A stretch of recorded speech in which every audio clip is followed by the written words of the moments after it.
the only one in the class that failed. He called me out in front of everyone and told me that I was going to be nothing and going to be nowhere. And I was the only one from that class that ended up in the fitness industry. They don't teach you that at school. They don't teach you taxes. They don't teach you, P&Ls and all that type of stuff. Yeah. It got to the point where we couldn't even give them away for free, even to the local community. I'm like, what have we done wrong? Like, we've missed the mark big time. Like, what have we done wrong? Andrew Taylor, thanks for joining us today, dude. Really appreciate it.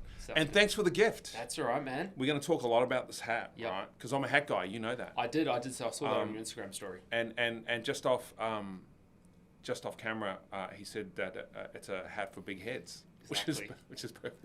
You've got a big head, man. That's why we designed them, because I was struggling to find hats. Yeah, I know. Sometimes you buy a hat from a shop, right, and it's so thin. Yeah. Well, I'm an A-frame guy, right? Yeah. I like the A-frame guy because that's the biggest hat I can find. Yeah. Because of the ginormous head. And now I have a big head because of the brain that's inside it. That I just wanted you to know. I would like to think the same thing too. But it's funny that my hats seem to be getting smaller and smaller.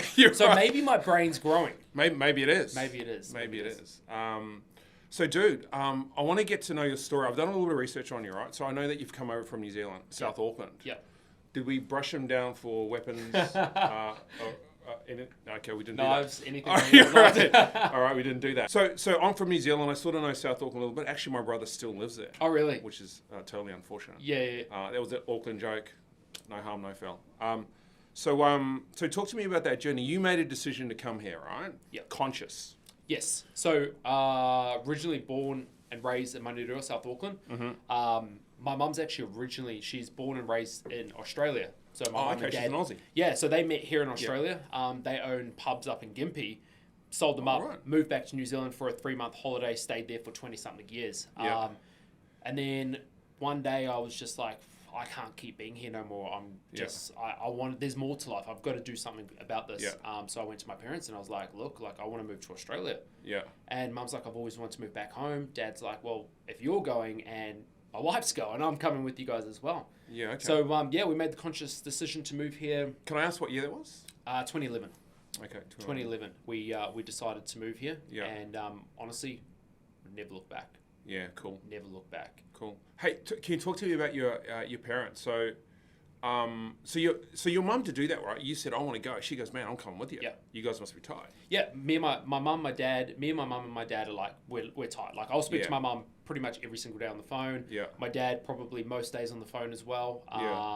Anything that's going on in life, they know more about me than anyone else. So we've got a pretty tight bond relationship. I was an only child my whole life up until about 4 years ago, when my dad found out that he had another son from a relationship many years ago, which was it's quite funny.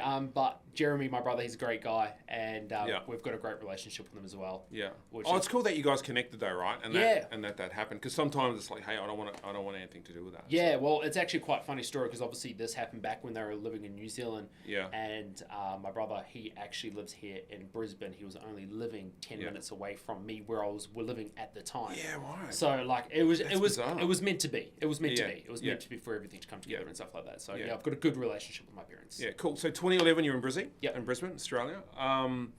So what ensues then? Because you had a business, I remember you had a business in Auckland, right? Yes. Didn't go very well. I think it just maybe it fizzled out, right, or it failed. So talk to me about that. Did that happen there, or were you still running that business from here? So I was running the business from here. So when I first moved to Australia, I got into the fitness industry. So selling gym memberships in malls, over the phone, heavy into like sales and stuff like that. Yeah. And me and a good friend of mine back home, we were like, we've seen this opportunity where we can start to import wheels and tires into the country. So we're like, let's super random, by the way. Yeah, super random. Yeah. So we're like, fuck it, let's give this a crack. Yeah. I went out and got a personal loan on it, like fucking 17%, got all the stock into the country, and it ended pretty bad. Like, I was still paying the loan back, all this interest on it and stuff like that, and the business just, fizzled out.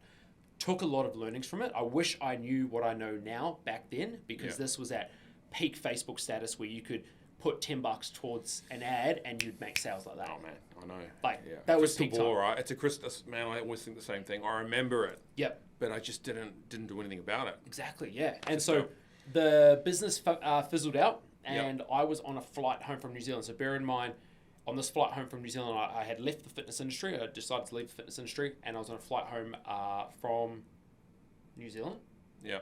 And this is back when the plane, you know, you've got like 3 seats, 4 seats, 3 seats. Mm-hmm. And I've jumped on this flight, and there was these 3 elderly ladies that were sitting next to me, and we just started chatting, and they'd like put the seatbelts on and everything, and they're trying to work out like the touch screens, and they'd never done anything. Oh, the old girls, huh? Yeah. So I was like chatting to them, and I was like, oh, you know, you've never been on a plane, you never touched these before, and they're like, no, like we're all widows, we've never been on an overseas trip before, and I'm like, fuck, wow. like, I was going on flights every 2 or 3 weeks back home in New Zealand for work. Like I was 19 at the time. Like this is huge.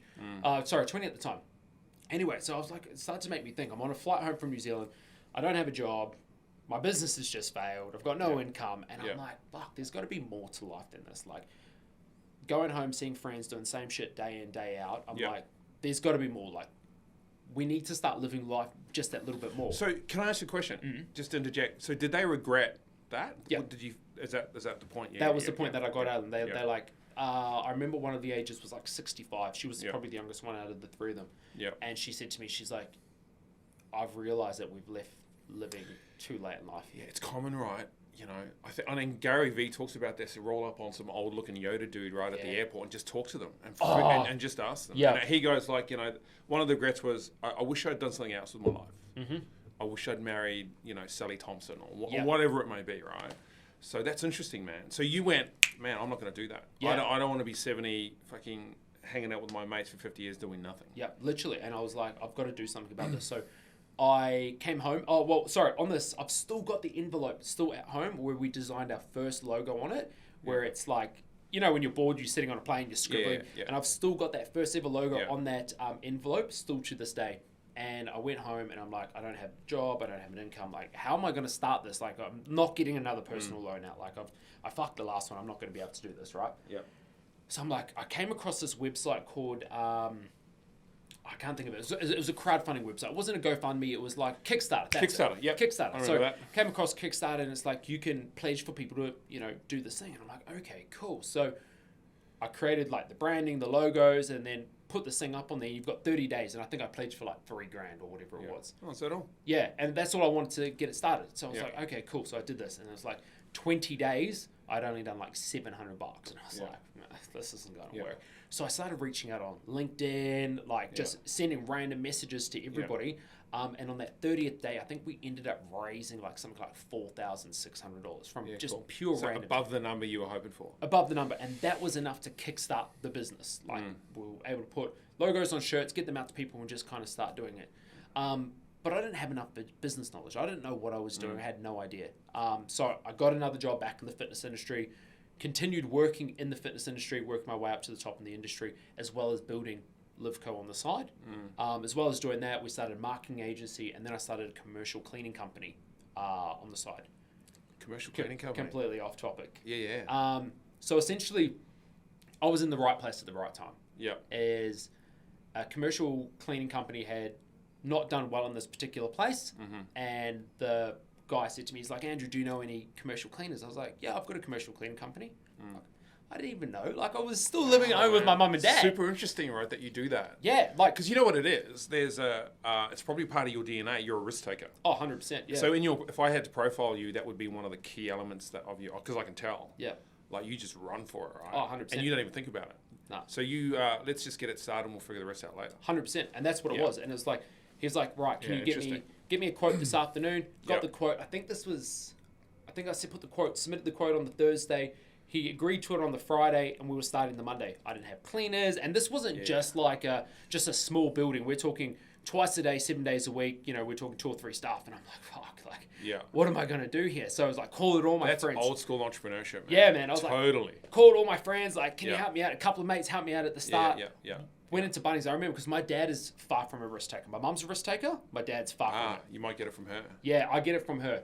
And so pulled into Bunnings, got all the cleaning stuff and whatnot. And so over that time, I built the commercial cleaning company up, and my way of saying thank you to my parents for everything that they did, and I'm getting goosebumps thinking about this, is like to say thank you for everything that they did for me over my life through my sporting career and everything along those lines. I gave the business to them. And that was my thank you for them. So they could do whatever they wanted to do with it. Continue to build it up, run it into the ground, do whatever they want with it. But for me, that was like my way of saying thank you for everything they did. So business is still running to this day, still going very, very well, which is great. But still working in the fitness industry. I've got Liveco on the side, and I've got, you know, the commercial cleaning company. COVID hit. We're obviously working from home. I'm just trying to build the brand up a little bit more. And then it was about 3 years ago, I got the opportunity to leave the fitness industry, and I took that and I ran with it, and never looked back. Doubled down on Liveco. So you went all in. Went all in on Liveco because it was like you have to do it eventually, man. Exactly. Like there was. It was, what was the way to think about it? The gym industry, and when I was working in the fitness industry, was kind of like my lifeline. If that fails, I've still got that. If that fails, I've still got that. When I don't have that regular income, that you know, that 6-figure income coming in, I've got nothing else. I had to back myself. Well, they call it burning the bridge, man, or burning the boats, right? 100%. You can't turn back, man. 100%. You have to fail or succeed. There's no in between. That's cool, man. And it's what I had to do. So man, I'm super interested about where your nature comes from, right? Because you have this, you know, energy. And you're a risk taker, right? I find this fascinating with entrepreneurs, because I find entrepreneurs are two people. They're like you, which I'm very similar to you, or they're very considered. Two different types, right? So you said your mum's a risk taker. I just want to get a little bit of context around that. What did she do? What was her? So it's actually funny. She's got a pretty funny story. So she was what we would say a chicken plucker back in the day. So she worked for Tegel. So first they had the pub process industry. Worker. Yeah, got it. Process worker, plucking chickens for Tegels in Takanini in New Zealand.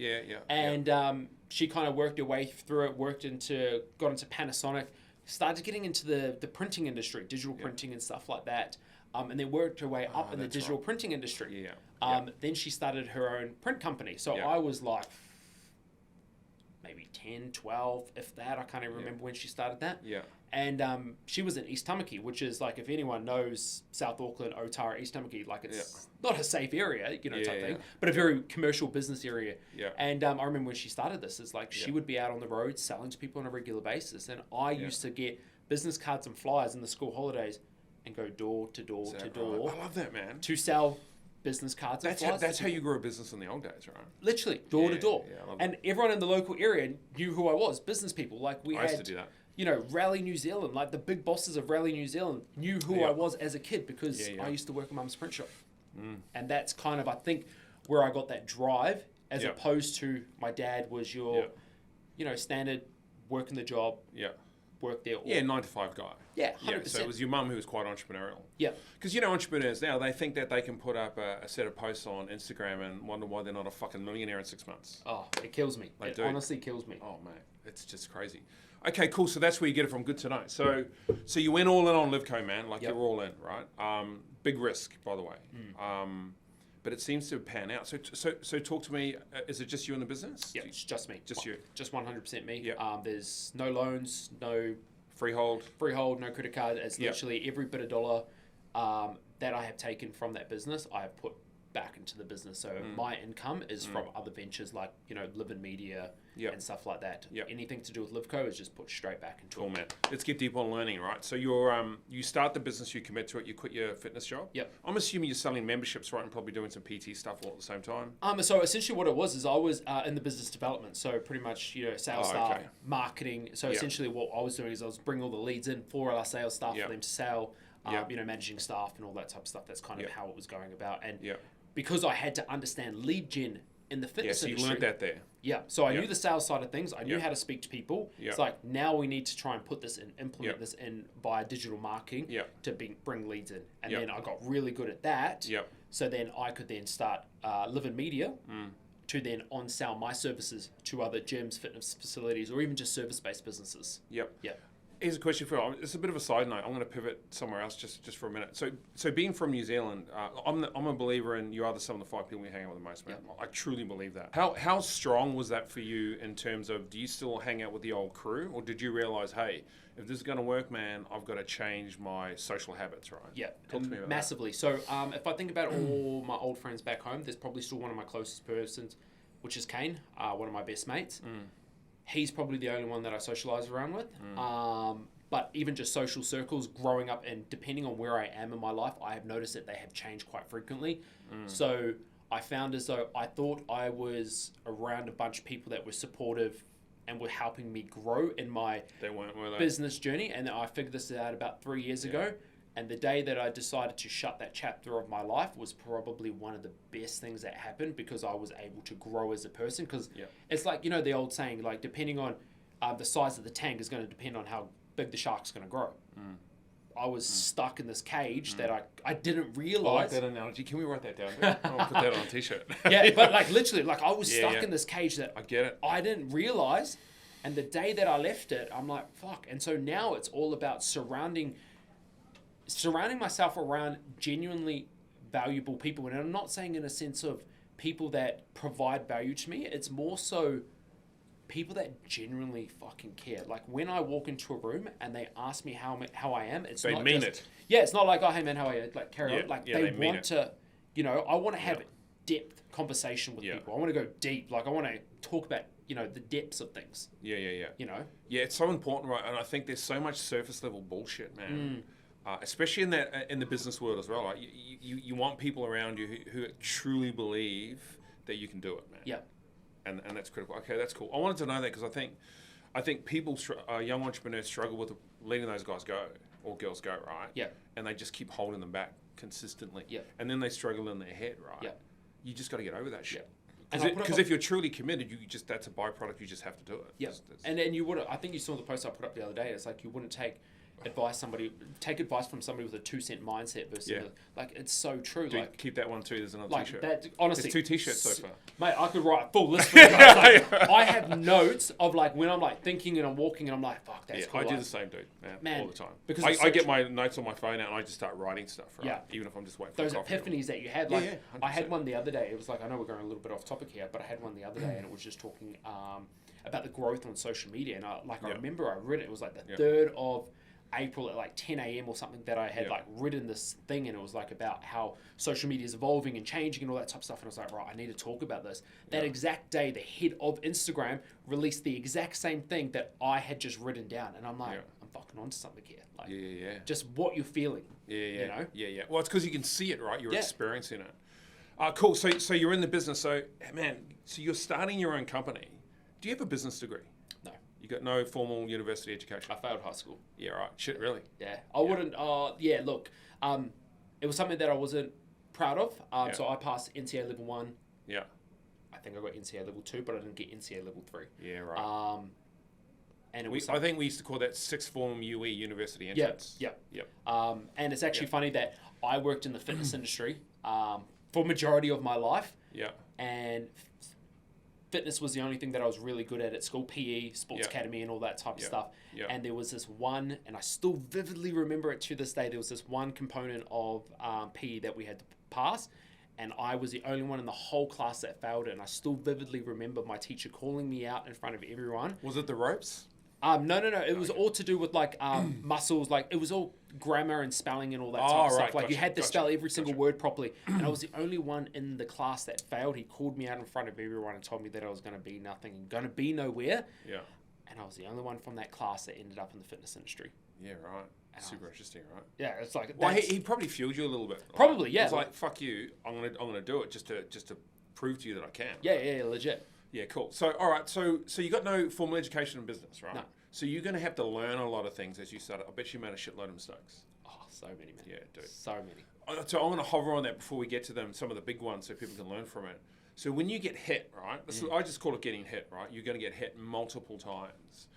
And I have this thought process around that the strength of entrepreneurs today is not as strong as what I think they used to be, right? So when you get hit 2 or 3 times in 1 week, what does your psychology do, right? Yep. So talk to me about how you see that and how you manage that. Look, when I get hit, I think my biggest thing now is I just go back to basics. Go back to the basic fundamentals of your business and the mission into why you are doing what you're doing. That is probably a big thing for me, and that's probably something that my partner now, she really instills into me, because it's like entrepreneurship is a very lonely road, and people don't realize that. It's like you're inside your head 24 hours a day trying to think about things, and it's like people around you sometimes can't exactly help you with what you're thinking about. So when I get hit with things multiple times, it's like my partner always says to me, go back to the basics. Once you go back to the basics, move forward. And it's like, because whatever you did between year 1 and year 5, you clearly did something right. And whether you're in 5, 6, 7, 8 now, go back to what was working and move forward. And then do it again. And my thing is, I move fast and break shit, adapt and pivot. Yeah. When something hits you in the face, go the other way. If that's another roadblock, go the other way. Yeah. Always find another way to get around it. Yeah. Because it's just a challenge. There's a child running through the office. What's going on with that? That's weird. Are you guys at a childcare centre? Oh shit, maybe we are now. I don't know. Yeah, no, I get that, right. Like, I think about it all the time. You're thinking about it a lot this week about when you come up against struggling and you get hit, right? How do you process that? Because most people, they go into this silo of negativity, right? Yep. It's like, shit, this is hard. Shit, this is hard. I don't know if I can do this. I don't know if I can get through. So that negative narrative starts, and then they start to spiral out. Yep. And I always say, when you got that monkey on your back at 8 a.m. by 4 o'clock, it's a fucking gorilla, right? And then you're out. Yep. And dude, and if you can't overcome that, so I think it's about, I like to talk about how people figure that out. Yeah. You seem pretty innate with it. It's like you grew up like that, right? Oh, 100%. Like I had everything against me. Like I grew up in South Auckland. But you grew up in a poor family.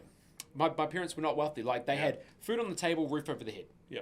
My dad was the happiest man ever, still to this day, the veriest happiest man. And I can tell you right now, he doesn't know how much a year he earns. He wouldn't know how much is in the bank account. He would not. And he doesn't know care. how much tax he pays off. He would not know. Why? Because he's got food on the table, roof over the head, and if he wants a beer, he can have a grateful. Beer. He is so grateful. I think the biggest thing is, like, as you're coming back to the hard and stuck things, one thing that I like to look at is when a situation is very hard and you can't get out of it, break it down into bite-sized pieces. Yep. And if you can't break it down to bite-sized pieces, is it aligning with your values? Yep. If it's not aligning with your values, and sometimes majority of the time when things are hard and you can't overcome with it, or you keep pushing things back and they start to stress you out, you start to think, like, is this actually aligned with where I'm going? And majority of the time you find it's like, actually no, like I've seen a shiny object syndrome over here, and I want to try and go that way, but it doesn't align with me, and I feel off course in the direction that I'm going in. We call it chasing unicorns here, right? Stop chasing fucking unicorns. Get back to what you should be focused on. Yeah. Because distraction is a killer, man. 100%. Yeah. Okay. Well, that's good to know. So you got to learn some shit, right? You got to figure out a P&L, what a balance sheet is. Bro, I had no idea. How to set up your bank I remember my first tax bill. I looked at this and I'm like, what am I even working for? Like, did you go, do I have to pay tax? Literally, yeah, like I was just like, put that on a t-shirt, 3 t-shirts. Do I have to pay tax? Question mark. Yeah, cool. Because that is a true thing, because they don't teach you that at school. They don't teach you taxes. They don't teach you, P&Ls and all that type of stuff. Yeah. And I think sometimes it's coming down to a good enough an accountant to break things down for you. Because you can go to any accountant and they go, yeah, here's the bill. It's like, yeah, but what does that mean? Like, break it down further for me. Yeah. So I'm grateful enough to found a really good accountant. So when I generally don't understand something, I can just call him up at any time and he will break it down to the simplest form to make life easier. Because the amount of people that are paying tax and GST on things that they've got no idea, or things that they could potentially not have to pay, if they just ask the right questions, it'll make life easier. Yeah. 2 accountants' kids, practicing accountant and a management accountant. Get a management accountant. Yeah. They give you commercial advice on how to grow. Yeah. The other one's just a bookkeepers, really. Essentially, yeah. Cool. Okay, so you figure that out. You got an accountant, and now you got to get to the product, right? Mm-hmm. So how did you get to the product? Like, you would have had to source suppliers. Yeah. Bring all that together. Yeah, and cost it out so you can make a margin and get a profit. Well, yeah, that's the biggest thing is a lot of people don't realize is, like, people go out there and they buy all this product and they don't know what's happening. And this is the biggest thing that's happening maybe in the clothing industry is every second person wants to start a clothing brand, which I think is great. There's enough food to go around for everyone to eat. Yeah. They just go about doing it the wrong way. They go and get loans, they drop 20, 30 grand and starting a clothing business, and then it fails. Yeah. So the biggest way that I like to go about it is I like to genuinely build a business relationship with my manufacturers. Not in the sense of I'm not looking for the cheapest price.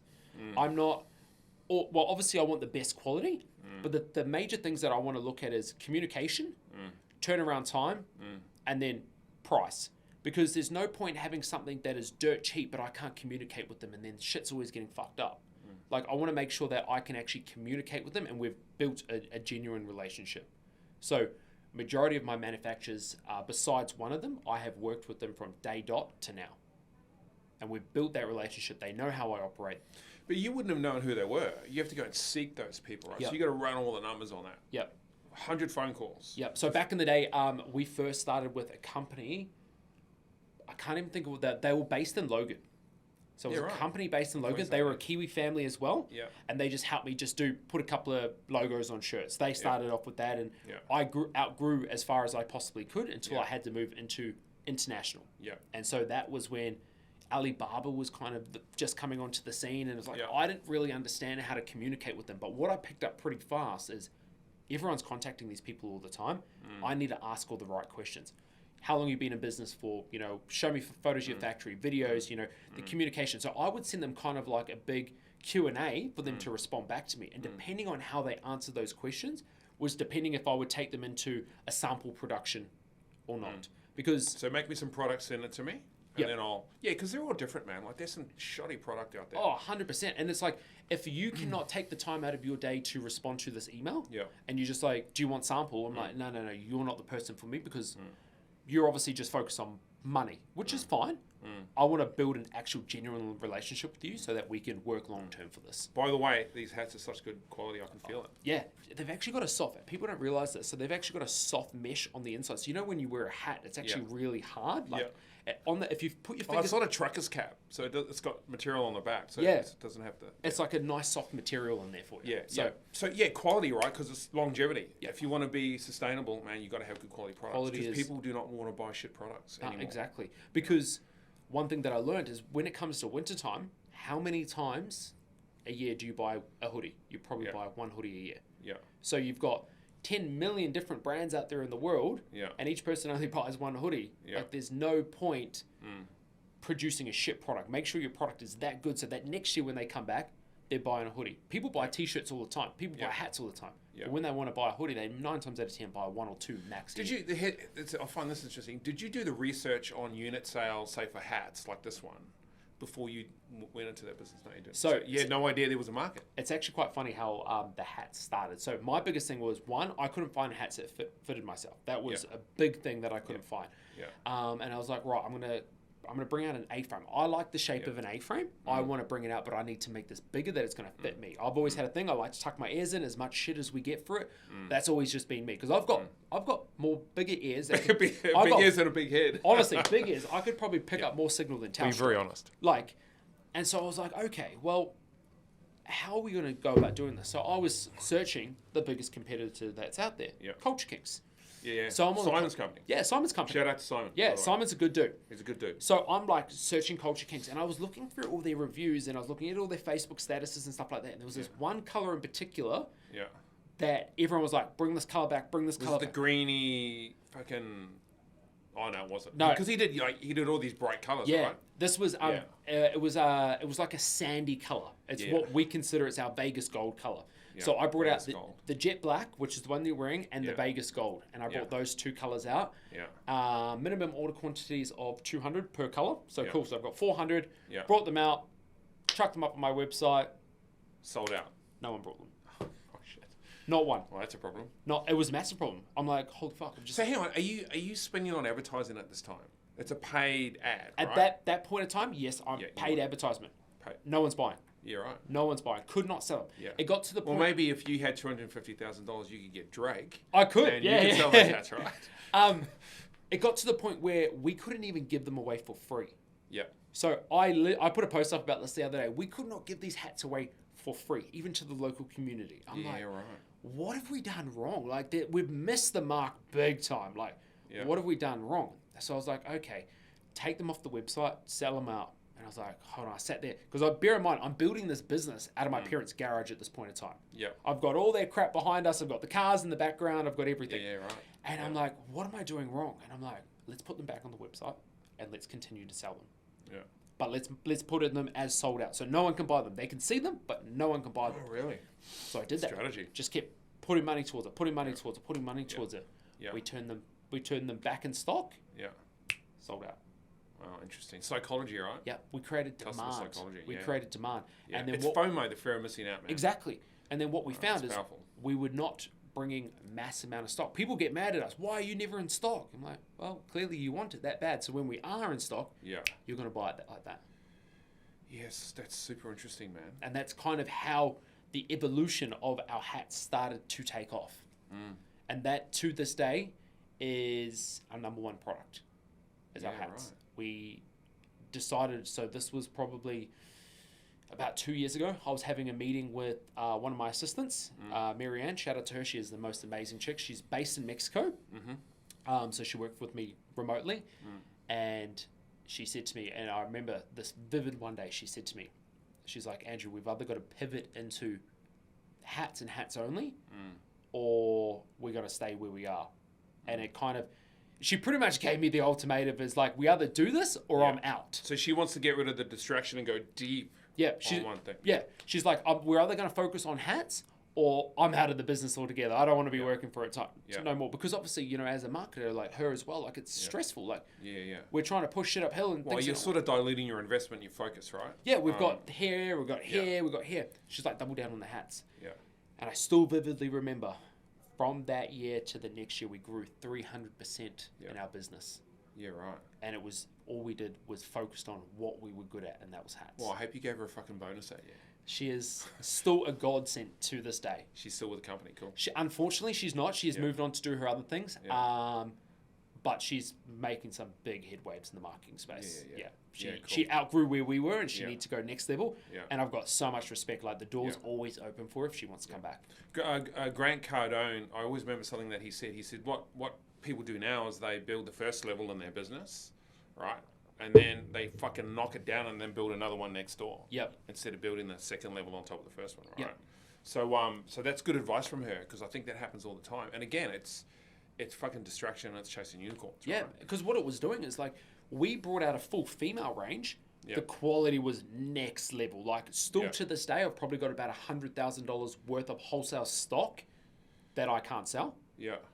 Of really good quality products. Anyone that has worn them, loves them, they come back and buy them.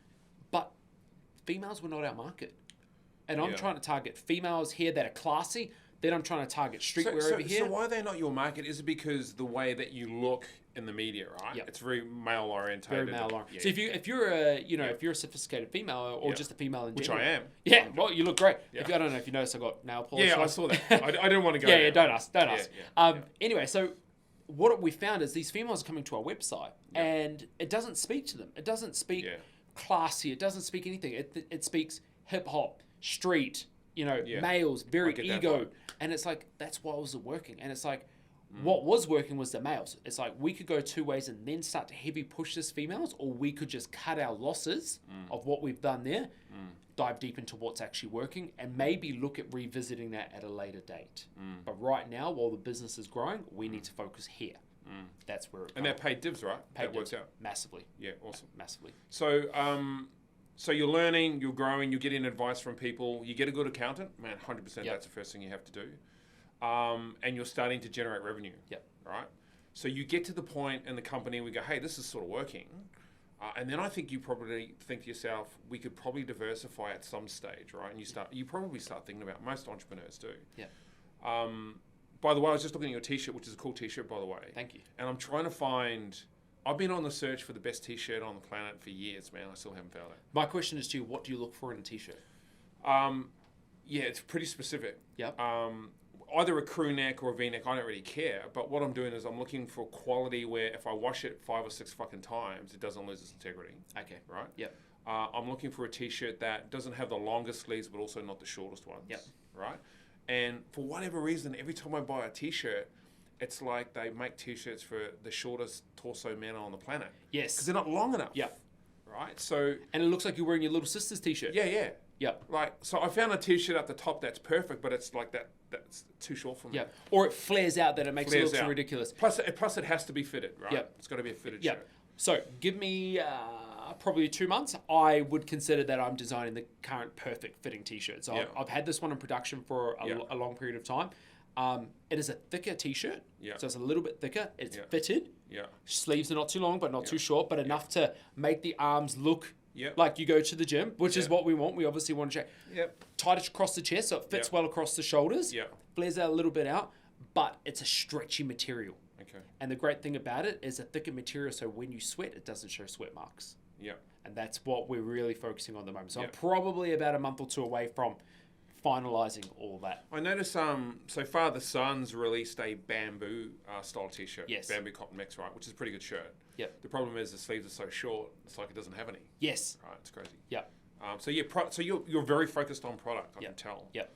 All right, so you're looking to okay, back on track. so you're looking to diversify, right? Yep. Because you've got a male-dominated brand, you've figured out the hat thing. Yep. It's working. You're making revenue. You're generating revenue. You're making money. Because I did see some photos of you guys on the CBI. Well, he must be making some sort of level of revenue, right? So when do you diversify? Like, when did you figure out we should expand our brand a little bit and start doing other things? Or are you still stuck in the one vertical? Right now we're still stuck in the one vertical. We're starting to spread things out, and it's actually I had a conversation with Simon the other day, and it made me realize that I was on the right track as to where I'm going. Yep. So one thing that he mentioned to me, he's like, at Culture Kings, they started from the head down.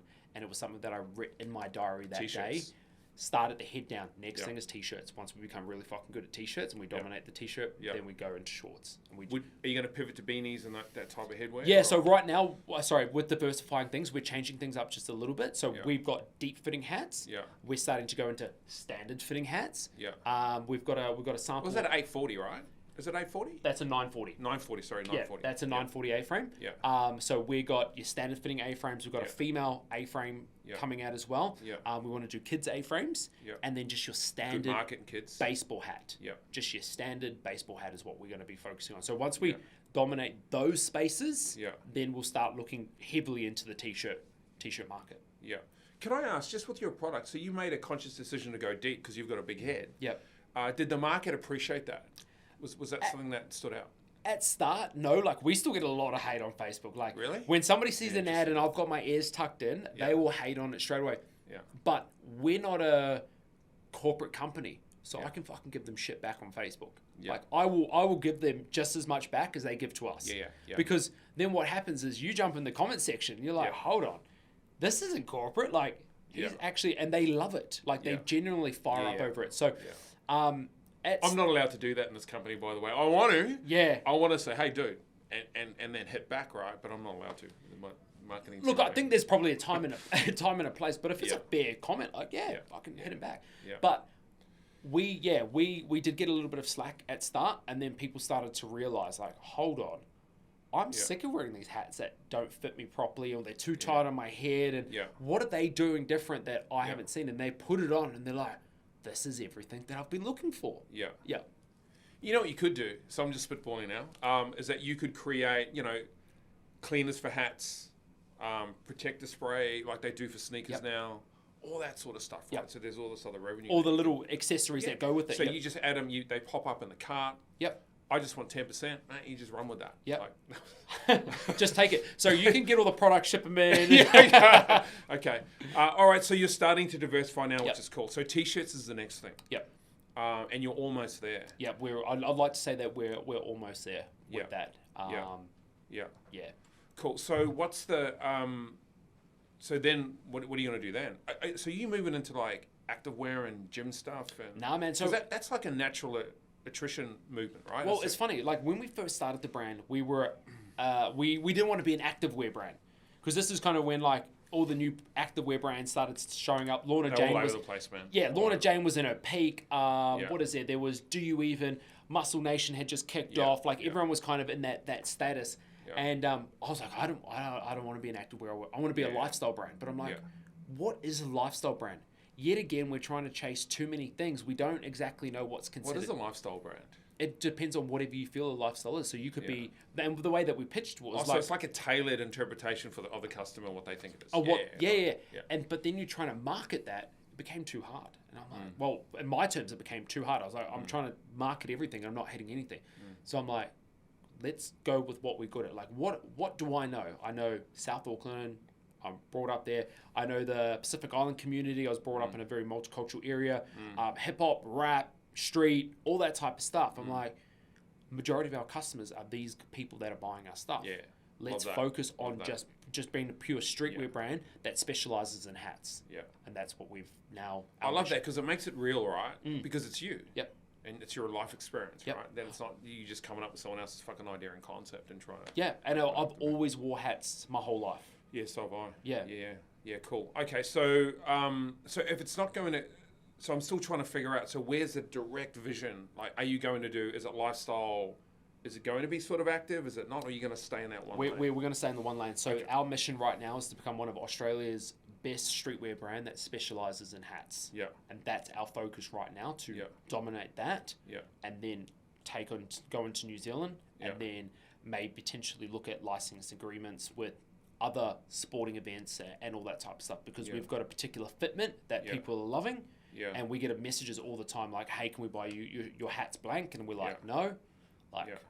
We will eventually potentially look at licensing out our fitment to somebody else. So did you design this hat and you go to someone to make it for you, right? Yeah, so it was kind of essentially built around your 940, essentially. The 940 took all the measurements, pulled it all apart, cut it all up, and was just like, okay, well, these are the measurements for this. Yeah. What if we were to change this, this, and this? Let's see how it goes. Put it away for samples, come back to us. It's not right there. Yeah.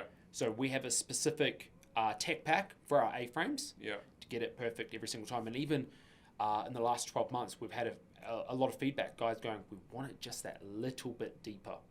Really? Yeah, back to the drawing board. Super big heads. Yeah, back to the drawing board we went, and we made it just that fraction deeper. But now what we're finding is it's that little bit too deep for some people. Yeah. That now we're going to have to create 2 different sizing, which we're prepared to do. Yeah, yeah. So you've got an option on the cart, right? They can, Yeah, interesting. It's quite technical, right? When you think it's just a hat, but I'm a consumer, right? Yeah. And I don't like just any hat. And some of these hats I spend $80, $90 on. Like the Gorham Brothers hat I just bought. I was in Bondi. That was $75. Yeah. That's a lot of money for a hat, but it was a beautiful hat, right? Yeah. So I think if you can get quality, there's certainly a market there. Yeah, and you want to pay for quality, and that's one thing that we're looking to do with our A-frames right now. Is we're like, how can we make them better? Yeah. Waterproof, dustproof, sweat resistant. Whatever it is, what can we do to make it better? Yeah. Because right now we've got a very high returning customer rate. Yeah. So we're obviously doing something extremely well. Yeah. How can we make it better for them? Cool. So how many hats do you wear in the business? So you've obviously got marketing experience, advertising experience. You're obviously good at sales. Yep. So what does the team look like for you as you grow the business? Yeah, so right now it's just me and my partner. Yep. So she works for a completely different company. Yep. Helps out with it. Yep. But everyone else is subcontractor. I'm the only pretty much person with inside the business. Yep. My parents help out and all that type of stuff. So we've got our marketing side of things. Yeah. We've got our web developers, email marketing, and all that type of stuff, but they're all subcontractors. Yep. It's essentially me. That's cool. That's where you got to start, man. Yeah. So essentially, it's me and my 10 different personalities for the day. So depending on who I want to show up as for the day, is who I'm going to be, type thing. Can be very stressful, but I've now learned outsource things that do not provide me value or do not excite me to do. So if customer service isn't something that doesn't excite me, outsource it. Well, I say to everyone, don't do $10 fucking jobs, man. It's a waste of your time. Yep. You have to get rid of that. Yeah. Okay, so man, you must be working a lot of hours. My day normally kicks off about 5 o'clock in the morning, and I normally finish up. I've got a threshold now where I will make sure my laptop's off by about 8, 9 o'clock at night. But by the end of the day, like my eyes are sore from looking at the screen and all that type of stuff. But I've tried to have a little bit more of a balance in my life these days, as opposed to before. Like I could easily work right through till 1 o'clock in the morning, but when shit's on, like I'm prepared to do the long run, whatever it takes, right? Yeah, whatever it takes. Yeah. So what does your day look like now, though, in a standard sort of day? So you get up, so you're up early, obviously. Yep. How do you structure out your day? What does that look like? Yeah, so normally up early. I'm really big into journaling at the moment. Massive into journaling. First thing in the morning. First thing in the morning. About the day or what needs to be done? First, it starts off with my mission. Yep. So it's like what my mission is, that what I'm looking to achieve, and how I'm going to do it. But every single day needs to be different. Is it next to your bed? Like you just pick it up and... So it's out in the living room. So I come out, sit in the living room, and I write. Every single day needs to be different, because by writing it different to the day before helps me go, oh, fuck. Yeah, I wrote that 3 days ago. What if I bring this and this together? Yeah. And it helps me spark ideas and stuff like that. Can I just hover on that for a bit? So are you writing down the long-term goal here? Nah, short-term. So, short-term. Yeah. Becoming the quarter or the month or the... essentially, so not a financial figure. Yeah. It is like the big overall goal of being Australia's best streetwear brand that specialises in hats. and then how am I doing this? Yeah. And every how needs to be different. Yeah. Yeah. So I do that, do my journaling, and then I go into, so the night before I always plan my day as to what I'm doing. Yep. I've got a binder of our goals for the, my goals for the year, of what I'm wanting to achieve, making sure that my goals, my to-do list for that day reflects my goals. If it doesn't reflect my goals, scrap it. Yeah. But normally between 5 and about 9:30 is what I call my high profit actions. So it's high profit actions. Yeah. So what that is my number one thing that I need to achieve in the day. No phone calls. I won't take phone calls, texts. Like, even if mum pops over for a coffee, I'm like, nah. Get out of the house. Between that time is my time. Yeah. And I go hard in that time. Yeah. To achieve what I do. It might take me an hour. It might take me 5 hours. But between that 5 and 9 is my go time. After that, head to the gym. Yeah. Do a workout, whatever. Come home, have lunch, and then I get into the next part of my day. And that could be just different tasks, from dealing with customers. It could be marketing clients. It could be, I do a lot of one-on-one coaching at the moment. Yeah. So it could be one-on-one coaching. But you coaching young guys? Yep. Or Okay, cool. So I'm doing a lot of that at the moment. Yep. But that is nothing before 12 o'clock. Is that, I'm going to hover on that for a sec. So do you do that for contribution, or is that like a paid gig, or why would you do that? It started off as just wanting to help people. Yeah. Because when I first got started, I reached out to that many people. Yeah. Prepared to pay money, do everything, and not a single person wanted to help me. They're busy, man. Yeah. And I get it. Like, they were busy, and it was like, back then it was secrets. Like, no, I'm not telling what I'm doing. I'm not telling. These days, I'm like, now I'm older and stuff like that. I'm like, I will tell everyone my blueprint on what I'm doing. Yeah. Because I believe that there is enough food for everyone to eat it. Yeah. That's cool, man. Kudos to you, because I think people try to hold everything in, right? Yep. Like, that's bullshit, man. Yeah. And I think when you tell people your story and you tell them how you did it and they learn from it, they become probably business partners or advocates of you, right? 100%. And then they promote you, man. Yeah, man. And it's like, I've got a group of people that I do on a one-on-one basis. So we do like one-on-one coaching once a fortnight. Yep. And then we do like a monthly thing. Yep. Once a week. Once a fortnight as well. We jump on as a live group together. Yep. And we could have a particular subject that we're talking about, whether it be finances. What did we do last week? We did personal branding. Yep. And it was just everything personal branding, understanding what a personal brand is, how to, be the best personal brand, how to post on social media and stuff like that. And it's really cool, because right now, like, we're in the group and everyone's like, fuck, we're doing this. And one of our guys had 10,000 views the other day, where before he was lucky to get over 100. And he's like, this is so cool. And I was like, cool, double down on it. Yeah. Double down on what's working, man. Exactly. Don't change something that's not working. So, cool. So anything after lunchtime is either, client stuff or, one-on-one coaching. That's essentially it. Take the dogs for a walk. Yeah.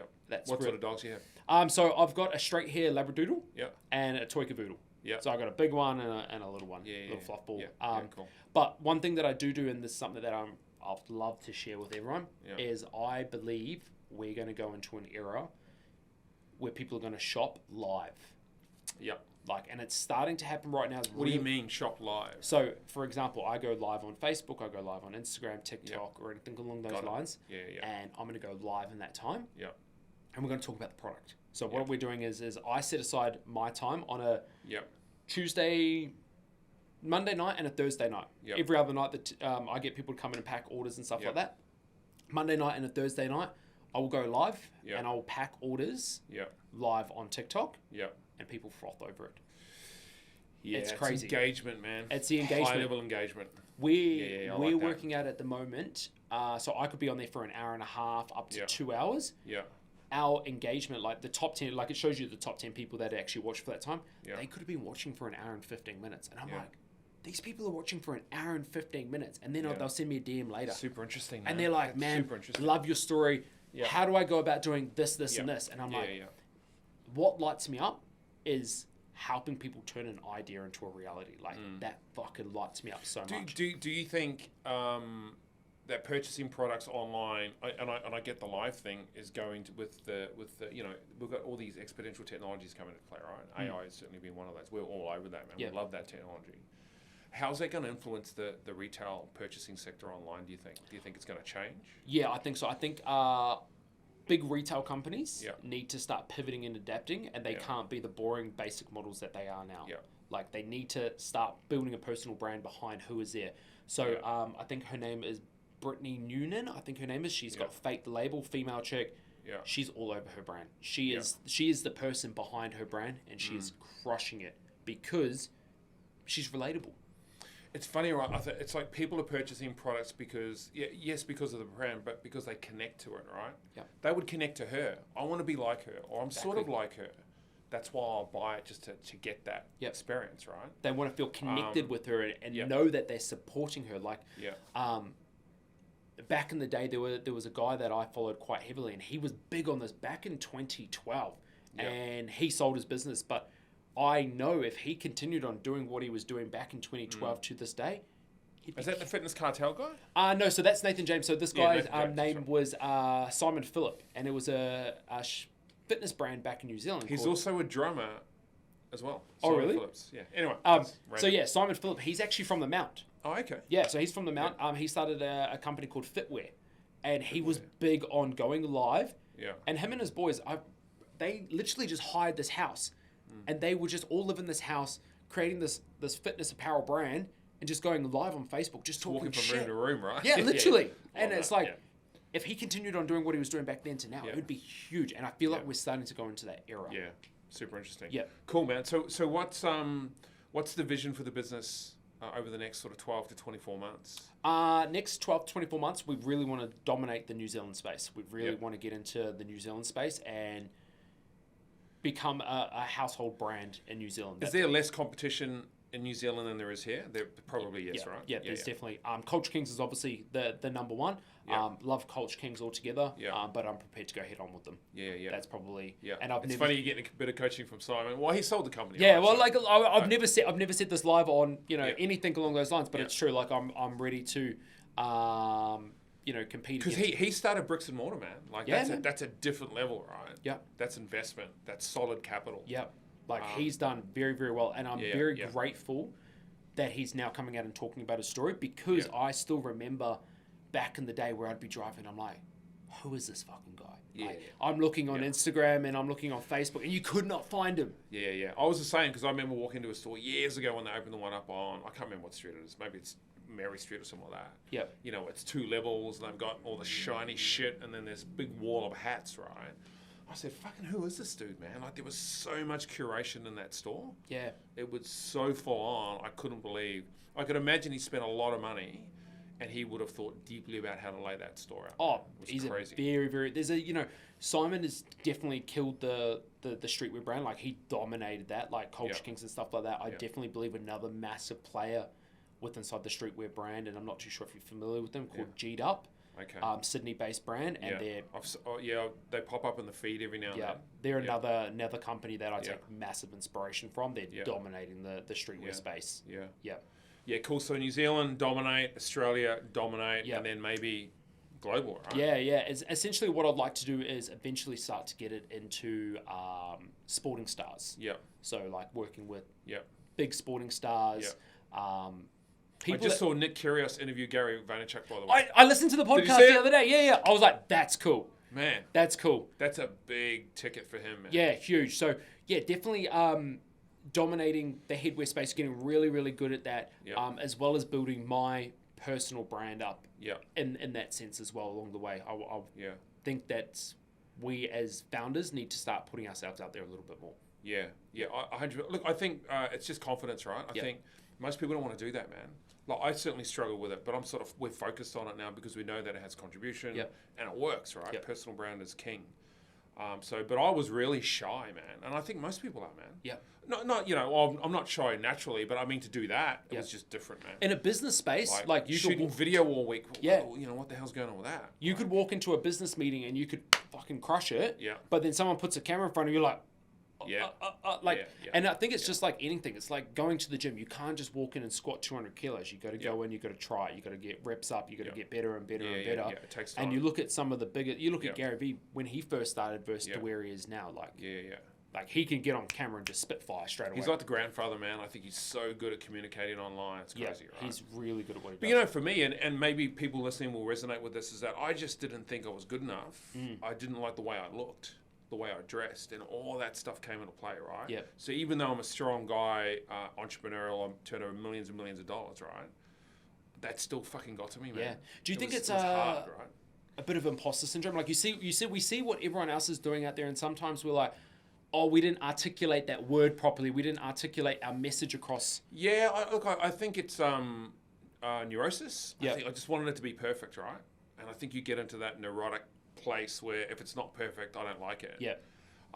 But that transposes, I think, publicly to as it's two-staged. It just needs to be a little bit more natural and organic, right? We're now moving, and I think Instagram 2012 to 2022, probably from when it started to probably 2022 was a cause of that, because people were showing up on social media with the perfect lighting, the perfect filters on. They were just looking smick. Yeah. And then so as regular Joes, we're trying to be just real and raw. Everyone's like, oh, yuck. Like that's where TikTok has transformed that, where we can literally just pull our phone up, no filter, no audio, no nothing, film, and get like 1 million views. Yeah. Because people want the real and raw these days. They don't want the filtered, unedited. Yeah. You know? Yeah. And look, and I think that that's 100% correct. And I think the second part to that for entrepreneurs, well, and it certainly was for me, is that, hey, I've done all this stuff, right? You know, I've built businesses, sold them, you know, turned over $60 million in the last few years and all this sort of stuff, right? But then, you know, I go, fuck, do people want to hear that? Or what am I going to talk about? Yeah. You know what I mean? But they actually do. Yeah. Because there's a story behind that, right? So you got to figure out what that story looks like, and then how can you add contribution to people? Yeah, and that's the biggest thing is like, when I'm putting information or speaking out on social media, I always think, what would my former self want to know? And that's the big thing. It's like, I would learn, you know, mindset, personal development, like how to get a manufacturer, like, and that's my biggest thing is would I want to know this when I was younger? Fuck yeah, I want to know that stuff. Put it out. Whether it gets 1 view or 1 million views, even if you had 10 people show up and watch that video, imagine 10 people sitting here right now watching what we're doing. You'd be like, oh, that's a bit scary. Like, who cares whether you get 1 view or 1 million views? Dude, I think you could be the next Simon Baird, man. And you know why? It's because you have so much fucking energy coming from the right place. I appreciate it. That will propel you, man. I appreciate that. And you're a risk taker. And I think, man, you can't exit a business at that level unless you're prepared to take the risks, man. Yeah. And you got to go big on the risk, right? So there's a potential you could lose it all, but there's potential that you could go super big, right? And you won't know unless you decide to go all in. Right? It's like you said before, regret, man. You don't want to die or be 70 thinking, fuck, I didn't really give that a shot. I backed out of it. Yeah. You know, I should have manned up and I should have kept all going. in or nothing, man. All in or nothing. Yeah, because, you know, you could lose all the money, man. It doesn't matter. You know, your happiness will be up here. And we've got all the knowledge. We've got all the, and that's, I think, where a lot of people get stuck. You can take your money, can't take your knowledge. Yeah, exactly. It's like you can take everything, and that's the biggest thing is when I go into a business deal, or whether I invest into something or I start something new, if I'm going to invest $10,000, $20,000, $30,000 into something, I'm like, I look at this and go, okay, cool, I can do this, and it could turn into 60, 100, you know, $1 million. Yeah. Or I could lose it all. What am I going to do? I'm going to have a hurt ego. Oh yeah, I've just lost 30 grand. Yeah. But I won't know if I don't try it. Yeah. You can always get money back. Yeah. That's one thing people don't realize. You can always get money back. And if you've got the knowledge to do it, you can always make a comeback. You see some of the biggest people that have lost, I think Alex Mosey talks about it. Yeah. He lost everything, I think multiple times. And look where he is now. Well, you only fail if you stop, man. Exactly, man. That's what it is, dude. Exactly. Hey, dude, pleasure meeting you. Inspirational, man, I've got to say. I love some of those things that you're doing. I love your brand too, by the way. It looks fucking awesome online. Cheers, man. And thanks for coming in. Cheers, man. Appreciate it. Thanks so much. Thank you so much for tuning in to Business Beats Podcast today. Look, we hope you enjoyed the episode as much as we enjoyed putting it together for you. Every story we share and every conversation we have, it's all part of a bigger picture. Connecting with you, our listener, and pushing out value. That's what we're here for. If you like what you heard today and want to be part of our growing community, don't forget to subscribe. Subscribing not only gives you automatic updates for new episodes, but also access to other cool stuff. Soon to be released books, courses, and more. Your engagement truly makes a difference, and we sincerely appreciate it.